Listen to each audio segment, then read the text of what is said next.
Welcome back to Mastering Defence Infrastructure. I'm Darian Macy, and as always, I'm joined by Jessica Bottlebrush. Today, we're diving into the $1.3 billion redevelopment of Sydney's Garden Island Defence Precinct, Fleet Base East. Jess, this is a site that's close to my heart. I actually cut my teeth on one of my first defence projects there, and let me tell you, the operational pressures at Garden Island are something else. You've got warships coming and going, tight security, and a base that's been evolving since the 19th century. It's a real juggling act, keeping it all running while trying to modernise. Yeah, and I think people sometimes forget just how strategically important Garden Island is. It's not just a Sydney landmark. It's the Navy's main East Coast base, supporting everything from frigates to amphibious ships, and even visiting Allied vessels. But, like you said, Darian, a lot of the infrastructure is showing its age. Some of those buildings and docks date back to World War II or earlier. The challenge is, how do you adapt a base with that much history to meet the needs of a modern growing fleet?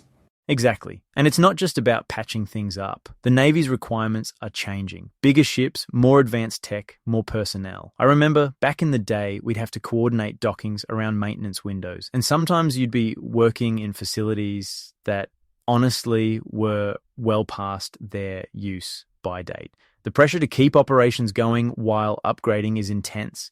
It's a bit like trying to renovate your kitchen while still cooking 3 meals a day for a big family. Except your family is the entire fleet. That's a terrible analogy, but I get what you mean. And it's not just about the Navy either. Garden Island sits right in the heart of Sydney, so there's always that balance between defence needs and the local community. Noise, traffic, heritage, there's a lot to juggle. But if we want a resilient, future-ready Navy, these upgrades are absolutely critical. So let's break down what's actually in this $1.3 billion package.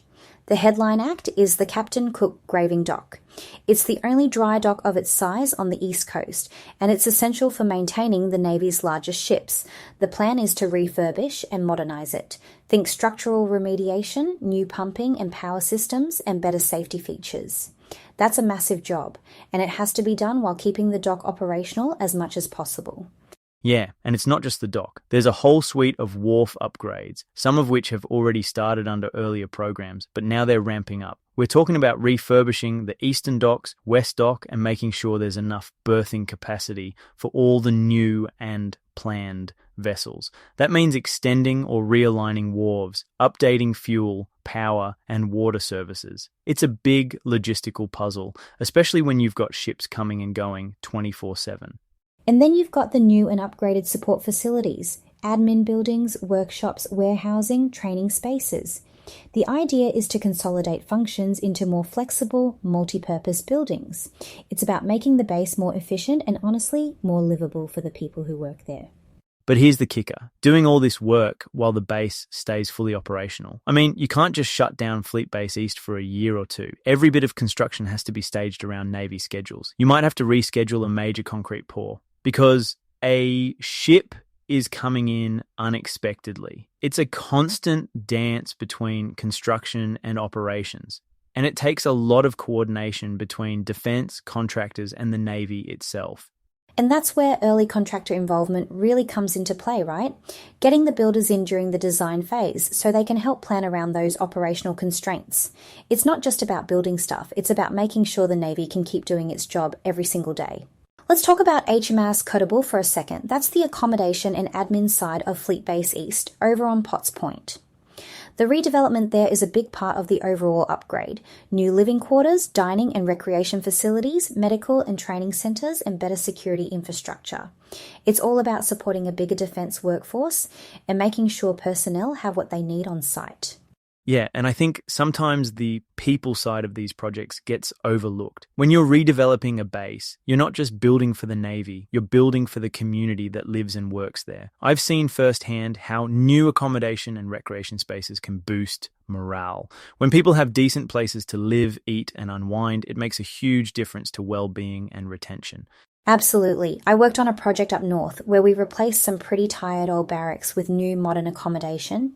The feedback from personnel was incredible. Suddenly you've got better privacy, better amenities, and spaces that actually feel safe and comfortable.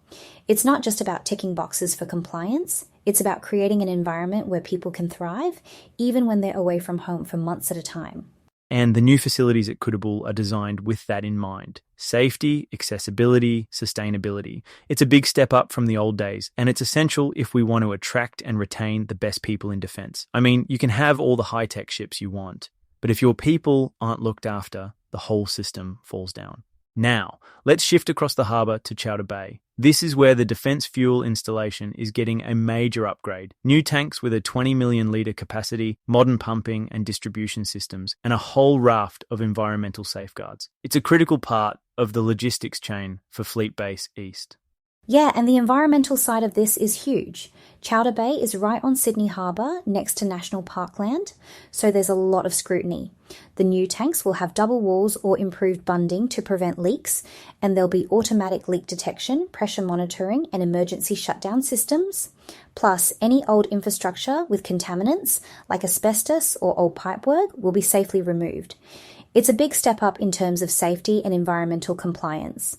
I've worked on fuel projects before, and managing environmental risk is always front and center. You've got to have robust management plans, containment systems, spill response, even timing works to avoid sensitive periods for marine life. At Chowder Bay, they're also looking at landscaping and heritage preservation. Since some of those old tanks are actually heritage listed, it's a balancing act between operational needs and environmental responsibility.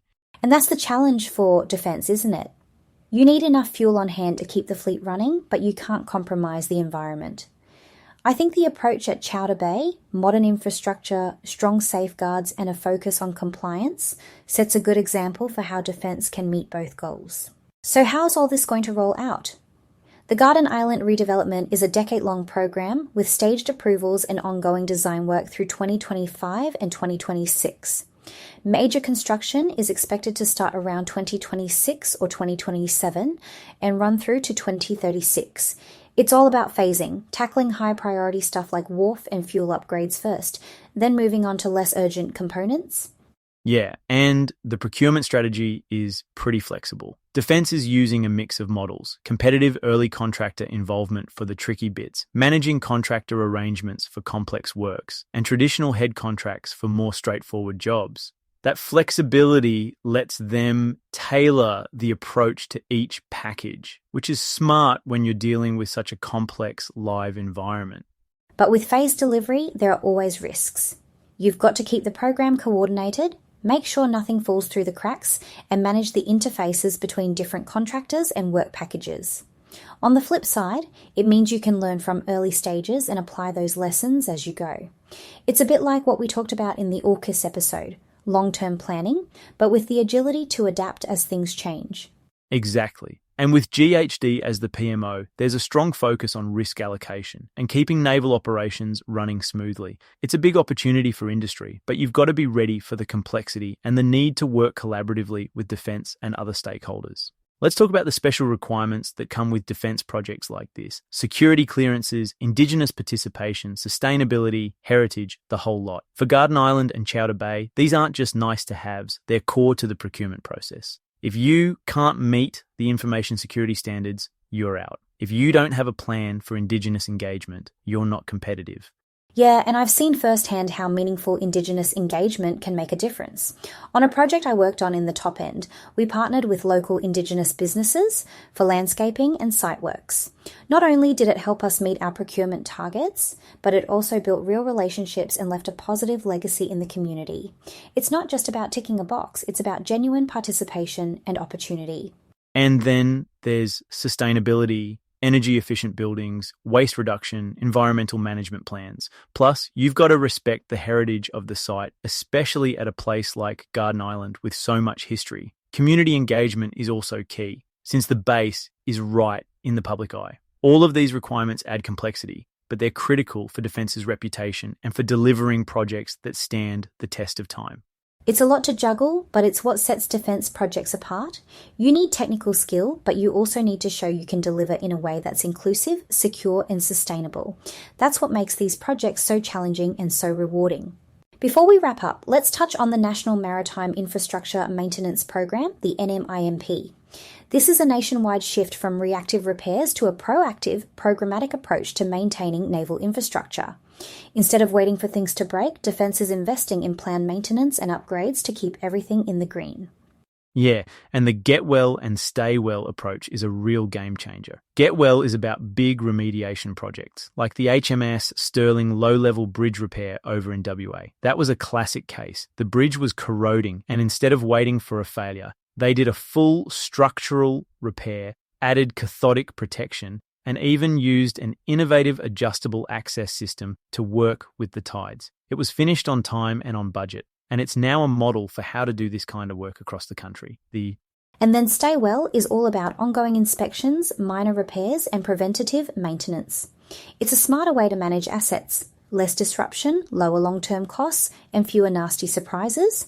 Plus, there's a big focus on innovation, using things like carbon fibre wraps, advanced coatings, and even digital monitoring systems to track asset health in real time.